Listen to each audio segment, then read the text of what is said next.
Hello, வணக்கம். Welcome back to geopolitics Tamil. This is SPJ.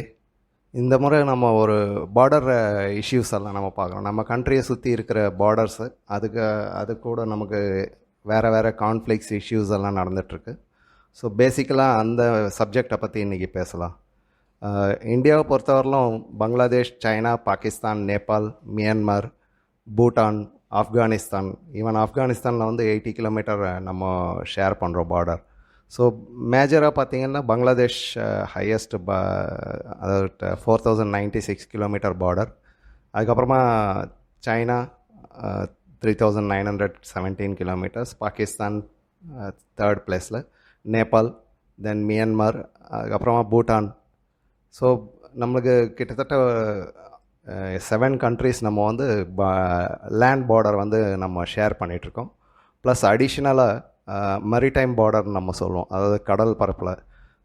Majorly பார்த்திங்கன்னா அதில் இந்தியன் ஓஷனில் ஸ்ரீலங்காவும் மால்தீவ்ஸும் அதிகமாக இருக்குது. மேஜராக நம்மளுக்கு நியரஸ்ட்டு பார்டர், அதாவது நம்மளுக்கு நியரஸ்ட்டாக இருக்கிற மெரிடைமில் இருக்க ஒரு கண்ட்ரிஸ். ஸோ இப்போது நம்ம இந்த கண்ட்ரிஸ் கூட பார்த்திங்கன்னா மேக்ஸிமம் எல்லா கண்ட்ரிஸ் கூட ஏதோ ஒரு சின்னதோ பெரிதோ ப்ராப்ளம்ஸ் நடந்துட்டு தான் இருக்குது. நம்ம அதை பற்றி கொஞ்சம் டீட்டெயிலாக பார்க்கலாம், ஓகேங்களா?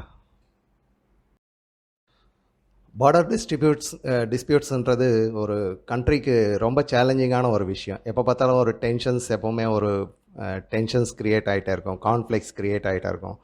நம்ம க்ரோத் எல்லாம் வந்து அதனால் எஃபெக்ட் ஆகுது. Not only even our border countries. அதாவது இந்த சேலஞ்சிங் என்னன்னு பார்த்தீங்கன்னா டிவர்ஸ் ஜியாகிரஃபி, அதாவது டிவர்ஸ் ஜியாகிரஃபி, காம்ப்ளெக்ஸ் ஹிஸ்ட்ரி, அதுக்கப்புறமா நம்ம கூட இருக்கிற ரிலேஷன்ஷிப், அந்த நெய்பர் கண்ட்ரிஸோட அட்டிடியூட்ஸு, அங்கே இருக்கிற பொலிட்டிக்கல் சிஸ்டம்ஸ் எல்லாமே வந்து அஃபெக்ட் பண்ணுது பார்டர் டிஸ்ட்ரிபியூட்ஸை மேனேஜ் பண்ணுறதுக்காக. ஸோ இந்த சால்வ் பண்ணோன்றது வந்து நம்ம பண்ணுறதுக்கு ட்ரை பண்ணிகிட்டே தான் இருக்கோம். மோஸ்ட் ஆஃப் தீஸ் டிஸ்பியூட்ஸ் பார்த்திங்கன்னாக்கா அதிகபட்சமாக நம்ம எப்போ பிரிட்டிஷ் காலனியில் ரூல்ஸ் இருந்ததோ அப்பத்துலேருந்து இருக்குது. அதாவது அவங்க நிறைய விஷயம் வந்து ஹாஃப் மைண்டடாக வந்து சால்வ் பண்ணிவிட்டு கொஞ்சம் ப்ராப்ளம் இருக்கிற மாதிரி க்ரியேட் பண்ணுற மாதிரி விட்டுட்டு போயிருக்கிறாங்க. ஸோ இந்த ப்ராப்ளம்ஸ் வந்து கண்டினியூஸாக லாஸ்ட் 60-70 இயர்ஸாக நம்மளை துரத்திக்கிட்டே இருக்குது. ஸோ நம்ம சால்வ் பண்ணுறதுக்கு ட்ரை பண்ணாலும் வந்து பின்னாடி இருந்து வேறு இன்டர்நேஷ்னல் ஃபோர்ஸஸ், அவங்களோட ட்ரேடிங் இன்ட்ரெஸ்ட்டு, அந்த மாதிரி வேறு ரீசனுக்காக இந்த பார்டர் டிஸ்பியூட்ஸ் வந்து அதிகமாக சால்வ் ஆகலை. இது ஒரு விஷயம். இன்னொரு பிரச்சனை என்னன்னாக்கா, நம்ம கண்ட்ரியில் ஸ்டெபிளைஸ்டாக ஒரு கவர்மெண்ட் இருக்கும்போது நம்ம எந்த கண்ட்ரியோட டிஸ்பியூட்டை சால்வ் பண்ணணும்னு நினைக்கிறோமோ அந்த கண்ட்ரியில் வந்துட்டு பொலிட்டிக்கல் ஸ்டெபிலிட்டி இல்லாமல் இருக்குது, இன்ஸ்டெபிலிட்டி ஆயிடுது. ஸோ அங்கே அதனால் வர டிலே ஆகிட்டே போகுது நமக்கு அந்த ப்ராப்ளம்ஸ் எல்லாம் சால்வ் பண்ணுறது. இது இல்லாமல் இன்டர்நேஷ்னல் லாஸ், யூஎன் இதெல்லாம் இருந்தோம், but they are not ready to problems solve பண்ணுறதை விட ப்ராப்ளம்ஸை அதிகம் பண்ணுறத அந்த மைண்ட் செட் தான் அவங்கக்கிட்ட இருக்கிறதுனால. ஸோ அங்கே அந்த இன்டர்நேஷ்னல் எஸ்டாப்ளிஷ்மெண்ட் மூலமாகவும் நம்மளுக்கு எந்த விதமான ஒரு சொல்யூஷன்ஸும் கிடைக்கிறதே இல்லை. இது ஒரு முக்கியமான இஷ்யூ எல்லாருக்குமே. அதே மாதிரி இதெல்லாம் சால்வ் பண்ணோன்னா நல்ல டிப்ளமசி, பெட்டர் டிப்ளமசி தான் மெயின் டூல், ப்ரைமரி டூல்னு சொல்லலாம். அதே மாதிரி கொஞ்சம் பேஷன்ஸ் வைக்கணும், டாக்டிக்ஸ் யூஸ் பண்ணணும், strategic engagement like bilateral negotiations, track two dialogues, confidence building measures. இப்போ நம்ம ஸ்ரீலங்காவில் பண்ணுறோம் இல்லைங்களா, அந்த மாதிரி அவங்க வந்து நம்ம சுற்றி இருக்கிற கண்ட்ரிஸ்லாம் வந்து கொஞ்சம் சின்ன கண்ட்ரி, எக்கனாமிக்கலி நம்மளை விட வீக்கான கண்ட்ரிஸ். ஸோ அவங்களோட கண்ட்ரியிலேருந்து நீங்கள் அங்கேருந்து அவங்களோட வியூ பார்த்தீங்கன்னா நம்ம வந்து பெரிய அண்ணன் மாதிரி, நம்ம அவங்கள அழுத்துறோன்ற மாதிரி அந்த மாதிரி ஒரு ஃபீலிங் அவங்களுக்கு இருக்குது. ஸோ அதை சால்வ் பண்ணோன்னாக்கா நம்ம வந்து கான்ஃபிடென்ஸை வந்து கரெக்டாக மெயின்டைன் பண்ணணும். அப்போ தான் இந்த பார்டர் இஷ்யூஸ் எல்லாம் சால்வ் ஆகும். ரெண்டாவது வந்து நம்ம சுற்றி இருக்கிற எல்லா கண்ட்ரீஸ்லேயும் பார்த்திங்கன்னா பார்டர்ஸை வந்து டிசைட் பண்ணுறது ஒரு பெரிய சேலஞ்சிங். ஒரு சில இடத்துல வந்துட்டு ஈவன் ஃபீல்ட்ஸ் இருக்கும், கண்ட்ரிஸ் வந்து பின்னாடி டிவைட் ஆகிறதுனால அது எக்ஸாக்ட் லொக்கேஷன்ஸ் வந்து இதுதான் உன்னோட பார்டர் என்னோட பார்டர்னு டிவைட் பண்ண முடியல. ரிவரோ இல்லை அக்ரிகல்ச்சர் ஃபீல்ட்ஸு, அந்த மாதிரி ஃபாரஸ்ட்டு, அந்த மாதிரி ஐஸ் மவுண்டைன்ஸ், அந்த மாதிரிலாம் நிறைய இஷ்யூஸ் இருக்குது. ஸோ அது ஒரு பெரிய மேஜர் நம்மளுக்கு ஒரு அப்டாக்கிள்னு சொல்லலாம். அதே மாதிரி லேக் ஆஃப் ட்ரஸ்ட். நம்ம எவ்வளோ தான் நல்லது நினச்சி போனாலும் ஆப்போசிட்டில் இருக்கிற பார்ட்டி வந்து நம்மளை நம்பணும். அந்த ட்ரஸ்ட்டு வந்து கம்மியாக இருந்ததுன்னா அது அந்த இஷ்யூ சால்வ் ஆகாது. அதே மாதிரி டிரான்ஸ்பரன்சி, கரெக்டான கம்யூனிகேஷன், அதெல்லாம் வந்து சால்வ் பண்ணுறதுக்கான ஒரு எஃபிஷியன்ட் டூல்ஸ். இது எல்லாமே செஞ்சாலும் நம்ம ப்ராப்ளம்ஸ் வந்து இன்னும் சால்வ் ஆகலை. Even people to people exchange, cultural diplomacy, அந்த மாதிரிலாம் நம்ம நிறைய பண்ணோம். லைக் புத்தா சர்க்கியூட்ஸ் நீங்கள் கேள்விப்பட்டிருப்பீங்க. ஸோ அந்த புத்தா வச்சுட்டு பண்ணுறது, ராம் சர்க்கியூட், இந்த மாதிரிலாம் நம்ம ட்ரை பண்ணிகிட்டே தான் இருக்கோம். தொடர்ந்து நம்ம ட்ரை பண்ணியும் பட் ஸ்டில் அந்த இஷ்யூஸ் வந்து 100% சால்வ் பண்ண முடியல. இந்த பார்டர்ஸ் இஷ்யூவோட சேர்ந்து ட்ரக் ஸ்மக்லிங், அதாவது நிறைய விஷயம் டெரரிஸ்ட் என்ட்ரு ஆகிறது, இல்லீகல் இமிக்ரன்ஸ், இந்த இஷ்யூஸ் எல்லாம் ஒரு பக்கமாக நம்மளுக்கு பிரச்சனையாகிட்டு இருக்குது. ஸோ எல்லாத்துக்குமே பேசிக்கலாக பார்த்தீங்கன்னா ரீசன் வந்துட்டு எக்கனாமி தாங்க. எக்கனாமி ஸ்ட்ராங்காக இருக்கிற எல்லா கண்ட்ரிஸும் வந்து அவங்க அந்த எக்கனாமியை மெயின்டைன் பண்ணுறதுலையும் மேலே டெவலப் பண்ணுறதுலையும் கான்சன்ட்ரேட் பண்ணுவாங்க. அப்போ அவங்க கண்ட்ரிக்குள்ளே வந்து அந்த இஷ்யூஸ் கம்மியாகும். பட் நம்ம எல்லாமே புவர் கண்ட்ரிஸ்ன்றதுனால, அண்டர் டெவலப்டு கண்ட்ரிஸ்ன்றதுனால இந்த இஷ்யூ வந்து சால்வ் ஆகிறதுக்கு அதுவும் ஒரு தடைக்கல்லாக கண்டினியூஸாக இருக்குது. ஸோ இந்த கண்ட்ரிஸ்க்கெல்லாம் சால்வ் பண்ணுறதுக்கு முன்னாடி இதெல்லாம் புரிஞ்சுக்கிறதுக்காக நம்ம ஒரு சின்ன ஒரு முன்னோட்டமாக ஒரு கண்ட்ரியும் அந்த கண்ட்ரிக்கும் நமக்கும் இருக்கிற முக்கியமான இஷ்யூஸ் என்ன, அதை நம்ம பார்த்துட்டோம்னாக்கா ஓரளவுக்கு இந்த பார்டர் ப்ராப்ளம்ஸ் வந்து கவர்மெண்ட்ஸ் என்ன ஸ்டெப் எடுக்கிறாங்கன்றது நம்ம மானிட்டர் பண்ணுறதுக்கும், அவங்க கரெக்டான டைரெக்ஷனில் போகிறாங்களா இல்லையான்றது புரிஞ்சுக்கிறதுக்கும் நமக்கு ஹெல்ப் பண்ணோம் அந்த informations. So let us move for country to country, ஒரு கண்ட்ரியாக நம்ம பார்க்கலாம். அது பார்த்தோம்னாக்கா ஓரளவுக்கு ஐடியா கிடைக்கும் நமக்கு. ஓகேங்களா? ஃபஸ்ட்டு நம்ம பங்களாதேஷை எடுத்துக்குவோம். ஏன்னா பங்களாதேஷ் வந்து இன்பிட்வீன் இந்தியா இருக்குது. அதாவது மேக்ஸிமம் சைடு வந்து இந்தியாவை கவர் பண்ணியிருக்காது. ஸோ பங்களாதேஷ் இஷ்யூ வந்து நம்ம ஃபஸ்ட்டு பார்க்கலாம். பேசிக்கலாக இங்கே புரிஞ்சிக்க வேண்டியது, இது கேபிட்டல் வந்து டாக்கா. ஏன்னா இதெல்லாம் பேசிக் இன்ஃபர்மேஷன்ஸ், அதுவும் தெரிஞ்சுக்கலாம். அரௌண்டு கரன்சி வந்து பங்களாதேஷி தாக்கான்னு சொல்லுவாங்க. Population around 17 crore. Bengali major religion plus Urdu அடிஷ்னலாக இருக்குது. அதுக்கப்புறமா கவர்மெண்ட் வந்து பார்லிமெண்ட்ரி ரிப்பப்ளிக் பார்ட், ரெண்டு அதாவது நம்ம மாதிரி எலெக்ஷனில் வின் பண்ணி செலக்ட் பண்ணுறது. Current prime minister is Sheikh Hasina and then president is Mohammed Shahabuddin. So மேஜராக பார்த்திங்கன்னா பொலிட்டிக்கல் பார்ட்டிஸ்ன்ட்டு இங்கே அவாமி லீக் அண்ட் தென் பங்களாதேஷி அவாமி லீக் வந்து இவங்க ஷேக் ஹசீனாவோட பார்ட்டி.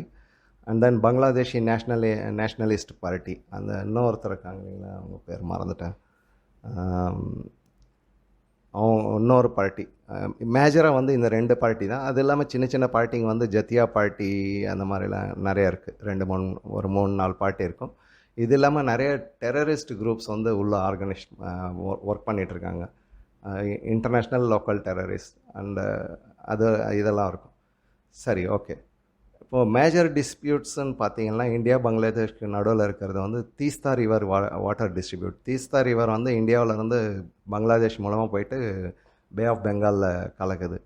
ஸோ அந்த ரிவர் டிஸ்பியூட் வந்து 70 இயர்ஸாக கண்டினியூஸாக போயிட்டே இருக்குது. ஸோ அது ஆல்மோஸ்ட் இப்போது சால்வ் பண்ணுற லெவலுக்கு வந்துட்டாங்க. 99% சால்வ் ஆயிடுச்சு. இன்னும் ஒரு 1% இஷ்யூஸ் இருக்குது. அதுவும் கூடிய சீக்கிரம் சால்வ் ஆகிடும். அடுத்தது இல்லீகல் மைக்ரேஷனில் மேஜராக இஷ்யூன்னு பார்த்தீங்கன்னா பங்களாதேஷ் வந்து பெரிய அளவில் ஒரு இண்டஸ்ட்ரீஸ் எல்லாம் கிடையாது. அதிகபட்சம் பார்த்திங்கன்னா இந்த ரெடிமேட் மேனுஃபேக்சரிங், அதுதான் மேஜர் இண்டஸ்ட்ரி. மற்றபடி பெரிய இண்டஸ்ட்ரி எதுவும் இல்லை. ஓரளவுக்கு ஷிப் பில்டிங் இப்போது கொஞ்சம் டெவலப் பண்ணிகிட்ருக்காங்க. ஸோ அங்கே வந்து லேபருக்கு வந்து ஜாப் கிடைக்கிறது ஒரு பெரிய இஷ்யூவாக இருக்குது. So they are trying to migrate India. அது ஒன்று. தேர்டு வந்து டேக்லிங் ரெஃப்யூஜி க்ரைசிஸ். ரெஃப்யூஜிஸ் வந்து அதிகமாக வராங்க. அது முஸ்லீம் ஹிந்து ப்ராப்ளம்ஸ்னால ஹிந்து மைனாரிட்டிக்கு வந்து அவங்க ப்ராப்ளம்ஸ் இருக்குது. ப்ளஸ் அடிஷ்னலாக அங்கே இருக்கிற மற்ற முஸ்லீம்ஸ், அதாவது சுன்னி முஸ்லீம்ஸ் மேஜராக இருக்கிற கண்ட்ரி. ஸோ மற்ற முஸ்லீம்ஸ்க்கும் ஒரு க முக்கியமான நிறைய பிரச்சனைகள் இருக்கிறதுனால அவங்களும் வந்து ஷிஃப்ட் ஆகிறதுக்கு ட்ரை பண்ணுறாங்க இந்தியாவுக்கு. அதுக்கப்புறமா ஃபோர்த்து இஷ்யூன்னு பார்த்தீங்கன்னா drug smuggling, terrorism and trafficking. Drug ஸ்மக்லிங்கில் உங்களுக்கு தெரிஞ்சிருக்கும், பார்டர்ஸ் வந்து கரெக்டாக இல்லாதனால ஈஸியாக வந்து அவங்க அங்கேருந்து இங்கே ஸ்மகிள் பண்ணுறதுக்கு ட்ரை பண்ணுறாங்க. இது ட்ரக் ஸ்மக்லிங் வந்து நமக்கு மோஸ்ட்லி எல்லா கண்ட்ரிஸ் கூட இருக்கிற இஷ்யூ. அடுத்து டெரரிசமும் அதே மாதிரி தான். ஹியூமன் டிராஃபிக்கிங்கும் பெரிய இஷ்யூ. ப்ளஸ் அந்த கவ் டிராஃபிக்கிங், இங்கேருந்து கவ் கொண்டு போயிட்டு அங்கே இறைச்சி பதப்படுத்துகிற தொழிற்சாலை, அதுக்காக கவ்வெல்லாம் டிராஃபிக்கிங் பண்ணுறது, இதெல்லாம் ஒரு பெரிய மேஜர் டிஸ்ட்ரிபியூட்ஸாக இருக்குது. ஃபைனலாக க்ரோயிங் சைனீஸ் இன்ஃப்ளூயன்ஸ். சைனா வந்துட்டு அவங்களோட ட்ரேட் ரூட் நம்ம லாஸ்ட் வீடியோவில் பார்த்துருந்தோம், சைனாவோட ட்ரேட் ரூட். ஸோ அவங்க அதை செக்யூர் பண்ணுறதுக்காக மியான்மர், பங்களாதேஷ், ஸ்ரீலங்கா, மால்தீவ்ஸ் எல்லா இடத்துலையுமே வந்து அவங்க அந்த அந்த கண்ட்ரியை வந்து அவங்க கீழே கொண்டு வரதுக்கு ட்ரை பண்ணுறாங்க. அவங்களோட இன்ஃப்ளூயன்ஸை வந்து அதிகம் பண்ணுறதுக்காக ட்ரை பண்ணுறாங்க. ஸோ மேஜர் டிஸ்பியூட்ஸ் பார்த்திங்கன்னா பங்களாதேஷ் கூட இது தான். ப்ளஸ் அடிஷ்னலாக யூஎஸ் அந்த மாதிரி வெஸ்டர்ன் கண்ட்ரிஸ் அவங்க ஒரு பக்கமாக இன்ஃப்ளூயன்ஸ் அவங்க பண்ணுறதுக்காக ட்ரை பண்ணுவாங்க. ஏன்னா மேஜராக ரெடிமேட் கார்மெண்ட்ஸ்னு சொன்னேன் இல்லைங்களா, அதோட பிராண்ட்ஸ் எல்லாம் வந்து பார்த்திங்கன்னா எல்லாம் வெஸ்டர்ன் பிராண்ட்ஸ். அவங்களுக்கு வந்து இவங்க ஜாப் ஒர்க் மாதிரி பண்ணுறாங்க. ஸோ அந்த இன்ஃப்ளூயன்ஸை வந்து அவங்க யூஸ் பண்ணுறாங்க. இதெல்லாம் major issue. So last time கூட நீங்கள் பார்த்துருப்பீங்க, ரெஜிம் சேஞ்ச் பண்ணுறதுக்கு ட்ரை பண்ணாங்க. ஷேக் ஹசீனா ரிமூவ் பண்ணிவிட்டு அந்த இன்னொரு பார்ட்டியை கொண்டு வர்றதுக்கு, பங்களாதேஷ் நேஷ்னலிஸ்ட் பார்ட்டியை. அதுக்கு பின்னாடி சைனாவும் அமெரிக்காவும் இருந்தது. பட் ஃபைனலி இந்தியாவோட டிப்ளமசி வந்து வின் பண்ணிருச்சு. ஸோ ஷேக் ஹசீனா கண்டினியூ பண்ணுறாங்க. ஸோ ஷேக் ஹசீனா வந்து உங்களுக்கு தெரியும், முஜ்பர் ரஹ்மானோட மகள் அவங்க வந்து மோஸ்ட்லி இந்த பார்ட்டி வந்து மோஸ்ட்லி இந்தியா கூட ஒரு ஃப்ரெண்ட்லி நேச்சராகவே இருக்கும். பங்களாதேஷ் நேஷ்னலிஸ்ட் பார்ட்டி வந்து பேசிக்கலாக Pakistan and China depend. So அந்த பார்ட்டி வந்துட்டு அவங்க மோஸ்ட்லி நமக்கு அகைன்ஸ்டாக தான் இருப்பாங்க. ரீசெண்ட்லி இந்தியா ஓட்டுன்னு கூட ஒரு கேம்பெயின் ஸ்டார்ட் பண்ணுறதுக்கு ட்ரை பண்ணாங்க, லைக் மால்தீவ்ஸில் பண்ண மாதிரி. பட் அதுவும் ஃபெயிலர் ஆயிடுச்சு. ஈவன் இந்தியன் ப்ராடக்ட்ஸ் எல்லாம் யூஸ் பண்ணக்கூடாதுன்ட்டு ட்ரை பண்ணாங்க. பட் ஃபெயில் ஆயிடுச்சு அது. ஸோ இந்த இஷ்யூஸ் இந்தியா பங்களாதேஷ்க்கு நடுவில் இருக்கிற கண்டினியூ இஷ்யூஸ். அடுத்து நம்ம பார்க்குறது Nepal. One of the major borders நம்ம கூட இருக்குது. கேபிட்டல் காட்மாண்டு, நேபாளிஸ் ருப்பின்னு சொல்லுவாங்க அதோட currency. Official language Nepali plus Hindi அங்கே அதிகமாக இருக்கும். பிரசிடெண்ட் வந்து ராம்சந்திர போதல், தென் பிரைம் மினிஸ்டர் புஷ்ப கமல் தஹால். பாப்புலேஷன் வந்து அரவுண்ட் 3 crores. ஸோ கிட்டத்தட்ட ஒரு 10, 15, 20 பார்ட்டி இருக்குது. பட் மேஜராக பார்த்திங்கன்னா சிபிஐ, நேபாளி காங்கிரஸ் பார்ட்டி, இவங்க நடுவில் தான் இருக்கும். மற்றவங்கெல்லாம் இவங்க கூட அலையன்ஸ் வைப்பாங்க. ஸோ மேஜராக பார்த்திங்கன்னா இந்த பார்ட்டிஸ் தான் அதிகமாக ரூல் பண்ணிட்டுருக்கிறது. ஸோ சைனாவோட இன்ஃப்ளூயன்ஸ்னால இந்த கம்யூனிஸ்ட் பார்ட்டியில் வந்து அவங்க பக்கமாக ஃபேவராக இருப்பாங்க. மற்ற பார்ட்டிஸ் வந்து ஓரளவுக்கு இந்தியாவோட ஃபேவராக இருக்கும். ப்ளஸ் அடிஷ்னலாக நேபாள் வந்து ஒரு கிங்கு தனியாக இருக்கார். அவரும் வந்து மோஸ்ட்லி இந்தியா கூட சப்போர்ட்டிவாக இருப்பார். இது ஒரு இஷ்யூ. ஸோ மேஜர் டிஸ்பியூட்ஸுன்னு பார்த்திங்கன்னா இந்தியாவுக்கும் நேபாளுக்கும் நடுவில் இருக்கிற டிஸ்பியூட்ஸ்ன்னு பார்த்திங்கன்னா அந்த காலாபானி டெரிட்டரின்னு ஒரு இடம் இருக்குது. நீங்கள் அந்த மேப்பில் பார்த்திங்கன்னா டாப்பில் எண்டில் இருக்கும். அதாவது அங்கே ஒரு சில ஏரியா வந்துட்டு அவங்களோடதுன்னு அவங்க கிளைம் பண்ணுறாங்க. பட் இந்தியா அது அக்செப்ட் பண்ணுறதில்ல. ஸோ அந்த ஒரு இஷ்யூ மேஜராக இருக்குது. அதே மாதிரி இந்த பக்கம் சிக்கிம் சைடில் வந்துட்டு கொஞ்சம் ஒரு 20 square kilometers சம்திங், அவங்க ஒரு Nepal, India, China try junction இருக்குது இல்லைங்களா, அந்த சைடில் அங்கே கொஞ்சம் இஷ்யூஸ் இருக்குது. இது 2 இஷ்யூஸ் தான் மேஜராக. பட் நேபாளோட நம்ம ட்ரேட் நல்லா இருக்குது, நம்ம people to people relation, cultural relation எல்லாமே. ஏன்னா ஒரே ஒரு ஹிந்து கண்ட்ரியாக இருந்தது. ஸ்டில் அதை மாற்றுறதுக்கு எவ்வளோ ட்ரை பண்ணிகிட்ருக்காங்க. அதை ஹிந்து கண்ட்ரிலேருந்து செக்குலரிசம்ன்ற பேரில் அங்கேயும் ப்ராப்ளம் நடந்துகிட்ருக்கு.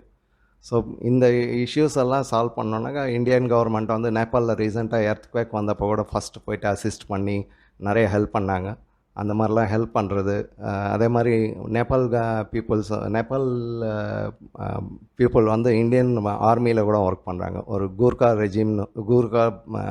ரெஜிம்னு ஒன்று தனியாகவே ஒரு பிரிவே இருக்குது. ஸோ அது இல்லாமல் நேபாளிஸ் நிறைய பேர் வந்து இந்தியாவில் வந்து ஜாப் பண்ணுறாங்க. ஃப்ரீ என்ட்ரி இருக்குது. ஜஸ்ட் ஐடென்டிஃபிகேஷன் கார்டு போதும். So we can move around. So இந்த மாதிரி இருக்கிறதுனால நேபாள் ஓரளவுக்கு கண்ட்ரோலில் இருந்தாலும் எந்த நேரமும் அந்த இஷ்யூஸ் நடந்துட்டு தான் இருக்குது. அங்கேயும் டிஸ்பியூட்ஸ் அந்த கண்ட்ரியோட நம்ம நெய்பர் பார்டர் ப்ராப்ளம்ஸ் ப்ளஸ் அடிஷ்னலாக கொஞ்சம் இஷ்யூஸும் நடந்துட்டு தான் இருக்குது. ஸோ நேபாள் பற்றி அதிகமாக வேறு எதுவும் இல்லை. இந்த சைனாவோட இன்ஃப்ளூயன்ஸ் இங்கேயும் நமக்கு ஒரு பெரிய ஹெடேக் தான். அடுத்து நம்ம பார்க்குறது வந்து பூட்டான். பூட்டானோட கேபிட்டல் திம்பு. அங்கே வந்து கிங்கோட ரூல் இருக்குது. ஜிக்மே கேசார் நெம்கியால் வாங்சுக். அது மாதிரி பூட்டானிஸ் நிகுல்ட்ரம்னு ஒரு கரன்சி அவங்களோடது இருக்குது. பட் மேஜராக இந்தியன் ருப்பி அங்கே நல்லா ஃப்ரீயாக மூவ்மெண்ட் இருக்கும். ப்ளஸ் அஃபிஷியல் லாங்குவேஜ் வந்து ஜோங்கா அப்படின்னு ஒரு லாங்குவேஜ். கிட்டத்தட்ட 7.8 lakhs பீப்புள் அங்கே வசிக்கிறாங்க. அங்கேயும் பொலிட்டிக்கல் பார்ட்டிஸ் இருக்குது. 4 major party: DPT, DNT, DTT, PDP. So இவங்க வந்து எலெக்ஷன்ஸ் எல்லாம் வின் பண்ணாங்கன்னா ப்ரைம் மினிஸ்டர் மாதிரி அவங்க இருப்பாங்க. ஸோ பூட்டானுக்கும் இந்தியாவுக்கும் நடுவில் மேஜராக எந்த இஷ்யூவும் இல்லை, டிஸ்பியூட்ஸும் இல்லை. பட் அந்த பூட்டானோட லொக்கேஷன் வந்து நம்மளுக்கு ரொம்ப சிலிகுரி காரிடார் பக்கத்தில் இருக்கிறதுனால ரொம்ப முக்கியமான ஒரு கண்ட்ரி அது. அதே மாதிரி ஸ்டார்டிங்லேருந்து பூட்டானோட ராயல் ஆர்மிக்கு வந்து இந்தியன் ஆர்மி தான் ட்ரெயின் பண்ணுறாங்க. அவங்களுக்கு ட்ரைனிங் பண்ணுறது, வெப்பன்ஸ் கொடுக்கறது எல்லாமே நம்ம தான். ஸோ அவங்க ரொம்ப சின்ன கண்ட்ரி, ரொம்ப சின்ன பாப்புலேஷன்றதுனால சைனாவோட த்ரெட்டன் வந்து எப்போவுமே அங்கே அதிகமாக இருக்கும். சைனா எப்போவுமே அவங்க ஒரு கேம் விளையாடிட்டே இருக்கும். சைனா பாகிஸ்தானை பற்றி நம்ம அப்புறமா பார்க்கலாம். ஸோ பூட்டான் வந்து எப்போவுமே இந்தியாவோட கூட இருந்து பூட்டானை ரெகக்னைஸ் பண்ண கண்ட்ரியும் இந்தியா தான்.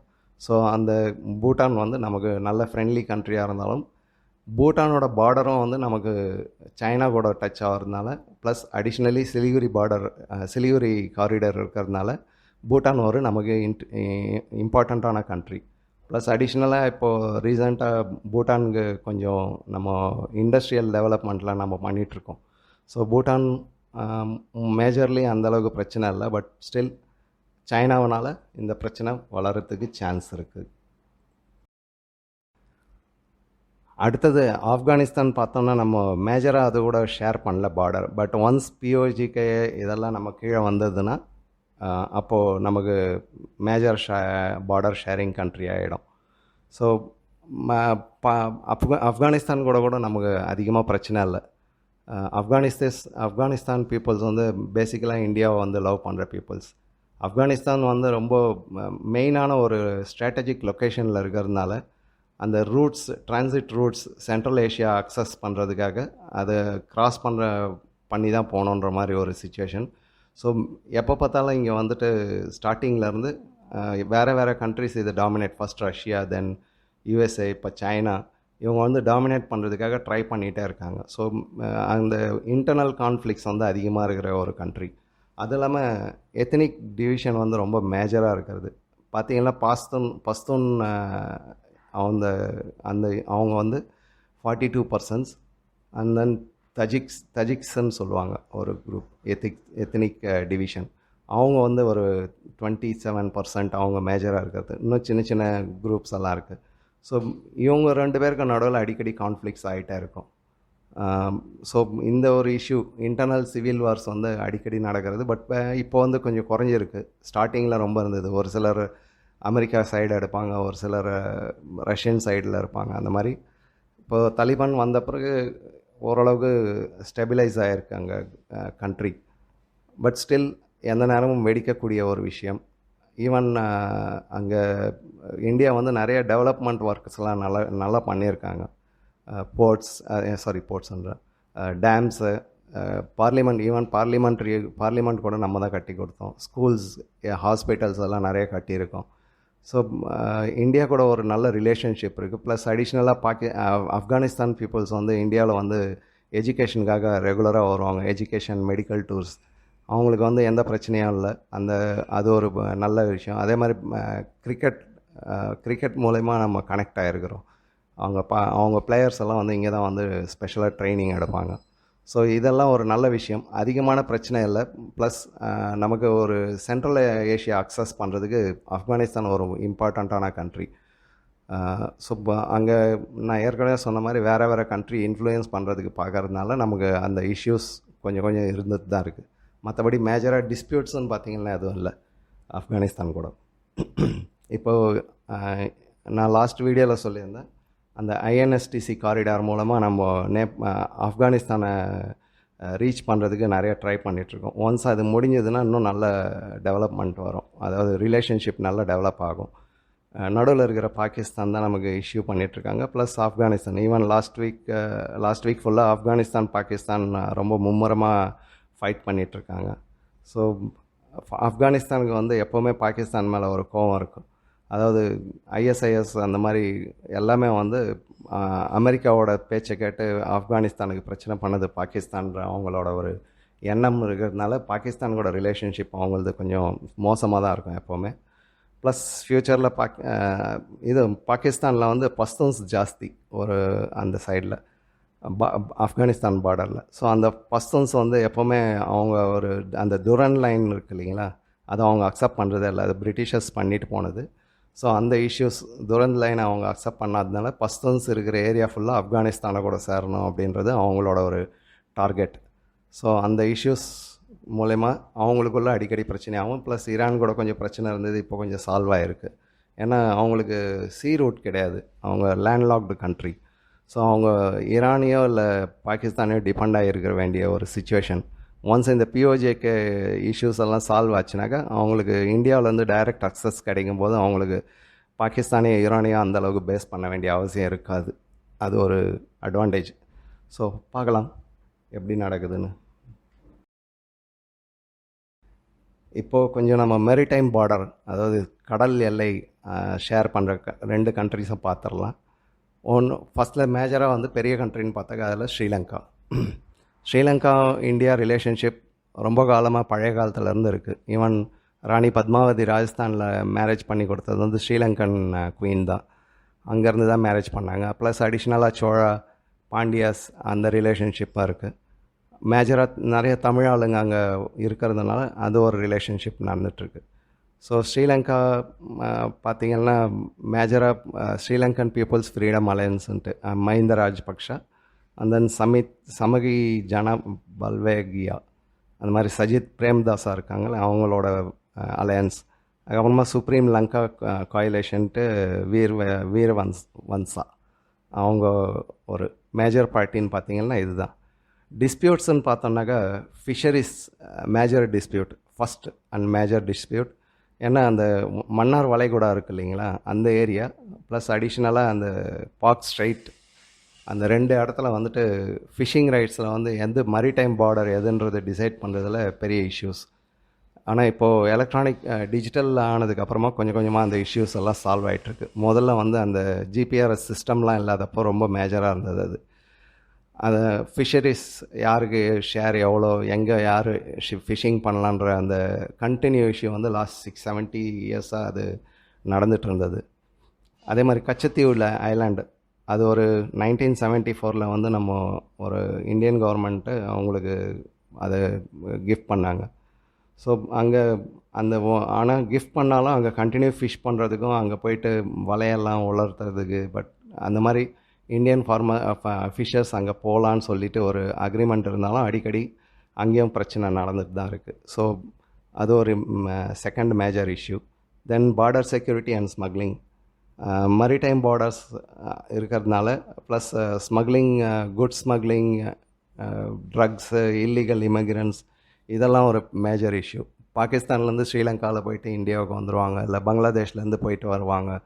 இந்த மாதிரி ஒரு இஷ்யூஸ் எல்லாம் இருக்குது. ப்ளஸ் ட்ரக்ஸு சப்ளை, அந்த மாஃபியா வந்துட்டு வேறு ரூட்ஸ் எல்லாம் யூஸ் பண்ணும்போது ஸ்ரீலங்காவையும் யூஸ் பண்ணுறாங்க. ஸோ அது ஒரு இஷ்யூ. ஃபோர்த்து வந்து தமிழ் எத்னிக்ஸ், தமிழியன்ஸ் நிறையா இருக்கிறதுனால ஏற்கனவே சிங்களீஸ் தமிழியன்ஸ் ப்ராப்ளத்தில் நிறையா சிவில் வார்லாம் நடந்து இப்போ ஓரளவுக்கு சால்வ் ஆகிருக்காங்க. ஸோ அந்த ஒரு இஷ்யூ எந்த நேரமும் மறுபடியும் சேஞ்ச் ஆகிறதுக்கும் சான்சஸ் இருக்குது. பட் மோஸ்ட்லி இப்போ சால்வ் ஆகிருக்கலாம். பட் உள்ளுக்குள்ளே புகஞ்சிட்டு இருக்கிறது தான் அது. அதே மாதிரி சைனா இன்ஃப்ளூயன்ஸ் இங்கேயும் ஜாஸ்தி.